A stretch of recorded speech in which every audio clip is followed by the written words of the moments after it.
The Dalai Lama wrote, if one's life is simple, contentment has to come. Having few desires, feeling satisfied with what you have is very vital. I live in a normal size home. I have a lot of stuff. I have problems letting them go. And my husband and I work so hard to maintain our lifestyles. We hardly have time for our kids. Can anyone relate to that? You see, my life is not simple, so I'm not truly content. Over Christmas, we sat down with friends and family, and we asked ourselves, what would be the things that we want more of in 2018? Different answers, but mine was more time with my family, more money in my pocket, and create meaningful experience with my kids. So I told myself, how am I going to do that? And later that same night, I saw a show on HGTV, Tiny House, Big Living. Anybody here watch that show? Yes. I told myself, yes, here it is. I could do it. I could do this. Since 2013, tiny house movement has been catching on rather quickly, mostly because of its affordability and environmentally aspect. It is not a new idea, it is not. Because people in Tokyo and New York have been doing the things for years. And I want to tell you one true story. A blog from Donna and Tom. They were able to live on one income, Tom's income as a freelance writer, because they sold their house and downsized, custom built a 280 square feet home on wheels with 2 lofts front and back that allows for sleeping for 4, and living room that was so smartly designed that it could accommodate another 3 people sleeping by Murphy bed and pull out bed.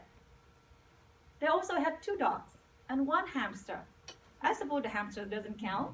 They just live in, I don't know what, a box. But the 2 dogs live in a tiny house, but the dog, they weren't tiny. I don't know how they cope with the dog. True story, she said, many times in the first 4 weeks, Tom had to sleep under the stars. They had so much trouble living together, face to face, elbow to elbow. They had 2 kids, did I mention that? 6 and 12, a girl and a boy. Many council meetings. Once a week, doesn't work, every 2 days. But 2 months passed, and now they learn. They learn to respect each other's privacy. They learn to live together. They learn to understand each other. And now, 2nd year in the tiny house living, they are happy. They are still doing the lifestyle. First 6 months, they were able to travel all across California, and she go from west to east coast. And now, for the past 6 months, they parked their tiny house at the back of Donna's mom. Her advice would be, it's not easy, it's not for everyone. You can test it out by going to a tiny house builder, or see it, try to stay there for a few hours, or you can rent on Airbnb. They have a lot of tiny house out there for rent. You try it out for $100 a night. Collinwood, they have one. I already booked it for next week. I will report to you on that.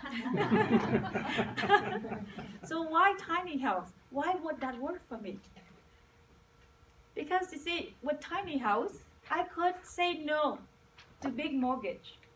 I would say no to big property tax in Brampton. My house is costing me $6,000 a year. I don't know about yours. Bigger house, better house, way more. And utilities cost.